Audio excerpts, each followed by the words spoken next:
the history of Southern Nevada, and especially the history of African Americans in Southern Nevada. So we have just hired my new boss, and this is Sarah Quigley. She doesn't like for me to call her my boss because she knows how old I am and how old she is. But she's from Emory, and Emory is a university that has collected African American history since 1865. And they're still collecting it and learning it and teaching it today. So UNLV is serious about collecting the history of Blacks in Nevada, especially this area of the state. So for us to engage her with that kind of experience to come here to do this work is really, really important. So we started collecting the history of African Americans in this area back in the 1970s. We had a professor in the history department named Dr. Roski, and he would send students in the community to collect history, not just of African Americans, but that's how we started getting our first interviews in the community. They didn't know how to do the paperwork. Now we do. They didn't know how to do a lot of things, but they captured the history of the beginnings of people in our community. So we have learned that the first African-American man in the Las Vegas Valley came here in 1870. His name is John Howard. We now have a garden called Legacy Park, where we are honoring people in the African-American community who have done all kinds of wonderful things in this city. And John Howard was honored along with lots of other people. We're adding to that park all the time.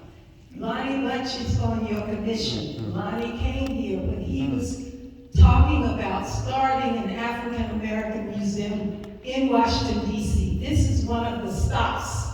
And right now, we were able to help contribute to that museum because we have the archives of the Joe Louis family here in this city. And the Joe Louis family has given items to the museum in Washington, D.C. I can take you to the museum in their home right here in the city to show you the boxing gloves and the belts of Joe Louis. So that's the kind of history we have right here in our city. So as director of the Oral History Research Center that started back in 2003, we started collecting memories of African Americans here. Now, we have collected memories of everybody. The white community, the Black community, the Latinx community, and all aspects of those communities, Jewish community. Right now, we're working on the Asian American Pacific Islander community. So we don't leave anybody out. It is just that my favorite is the African American community. And I don't shy away from that. So we have over 300 interviews. So we have a very small Black population here. We have a very good representative sample of that community. But not only have we done oral histories, we've collected manuscript collections, photograph collections. Two of our most valuable collections from the African American community are probably Ruby Duncan.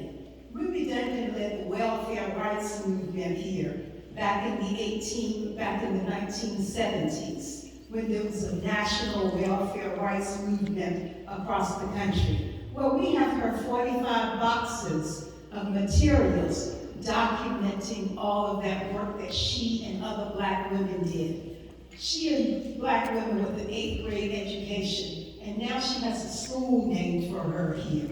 So that's the kind of history we're talking about in Las Vegas. And our other really, really valuable collection, we have others as well. There's a collection from Clinton Wright. Clinton Wright was a photographer in the Black community here. So we have his photographs from the 60s and the 70s showing Black life in Las Vegas in a way that you would not expect to see Black life here. So we are now digitizing portions of that collection. So I could just go on and talk and talk with. Any black newspapers by chance? Black newspaper started in 1955. It was the Voice newspaper, started by our first black doctor, Dr. Charles I. West. Right now, we don't have a black newspaper.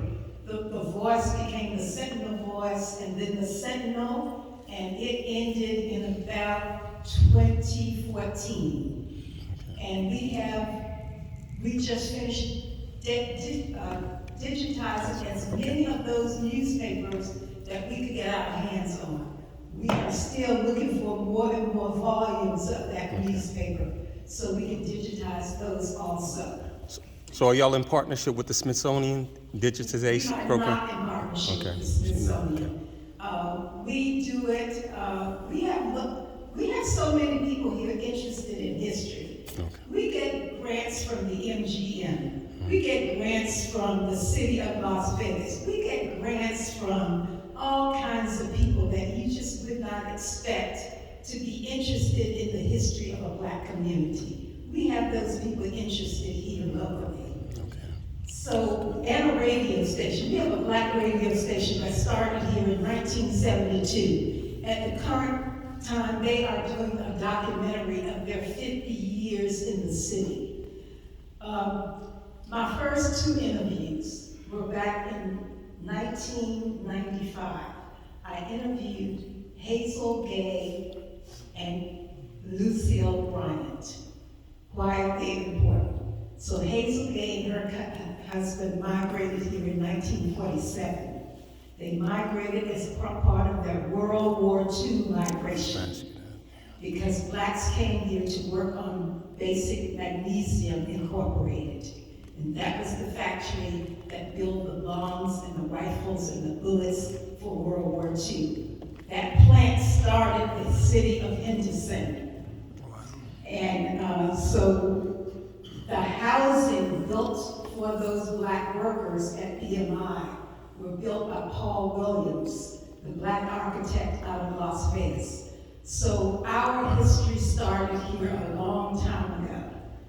The other person that I interviewed, so Jimmy Gay and his wife came here because he wanted to be the first black mortician. He had already been sent to mortician school, had already gotten a bachelor's degree, and he came here in 1947, and he was not allowed to sit for the exam for morticians. So he waited 9 years before they would allow him to sit for the exam. In the meantime, he became the first black executive at the Sands Hotel Casino. And we have fabulous stories like that abound here in our city. And we have them all collected in special collections at the University of Nevada, Las Vegas. And you should also know that UNLV has its first black president, President Keith Whitfield. So at this time in our history, we are just poised for greatness. The next thing we are doing is building an African American museum. The city already has approved the proposal. The design phase has already begun. So I want you to know that there is so much more here than gambling. So I love that you came in and you did the thing. I said, what are they doing? And it was a slot machine. You know, I go into casinos so seldom that sometimes I forget there's a Las Vegas Strip because my life is just so completely different. When people come to town to visit me, that's when I go on the Strip. Unless somebody's taking me out to a fancy dinner. Otherwise, I don't go on the Strip. So I just want you to know that we want you, we want your help, we want your advice, we want to help you in any way we can. We want to be part of this commission. We want to be part of this work. We want you to know how important Las Vegas is. We were called the Mississippi of the West, and we still are. We are still the Mississippi of the West. But the library is behind us. We're doing a program called We Need to Talk. Okay, I'm going to sit down in a second. We're doing a program called We Need to Talk, where we have community people, researchers at the university on panel discussions. And we talk about systemic racism in all of its forms. And we just tell people talk about it. And we talk about police brutality, and we talk about the banking system. We talk about every system in existence and how it's not equitable. So we are ready to be a part of your commission. We want your help. We want to do whatever we can to work with you. But we want to make sure that as you are, that you have named so many rich things that you've talked about. 2 or 3 things before we go to our law enforcement officers. Number one, you named all the reasons why you should be telling us who part of your 400 distinguished are. Right. We have a program with the commission where during our appointment, we recognize and honor up to 400 people across the country. I cannot ever remember that Not we've one received nomination. anybody from Las Right, Vegas right. to be honored. And you've named, I've lost track at about the 3rd person, but you've named a lot of different people that, to me, some perhaps may be living, some that perhaps may not be living, but Sanaya here is responsible for our 400 distinguished, so people make nominations to her, and then it comes before the commission to be voted on. And of course, if they are accepted as a 400 distinguished, then we provide an award to them. But one of the most important things is when this commission terminates, everything that this commission does is then housed in the National Archives. So that way that anybody that would be recognized would then be identified in that collection. So that's very important. The other thing, it doesn't sound too much like you need us, but I don't remember that in any of our solicitations that we've had for federal grant money, I don't ever remember seeing any grant solicitations from Las Vegas. We've never awarded any monies. You have money to award? Well, one of the functions that this commission has to do as a federal commission is do contracts, cooperative agreements, and grants. And so obviously there's a process. We don't do them when we're sitting here in a general meeting. There's obviously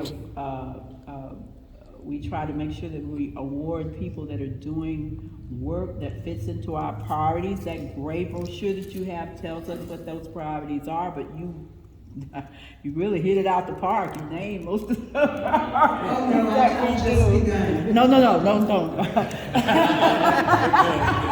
But we got it. You good. We got it. You have everything that we look forward to. And so I'm saying to you, and I'm saying to all of the rest of you all, take advantage of what the commission has to do. Look at that gray brochure that you have and better understand what it is that we are commissioned to do.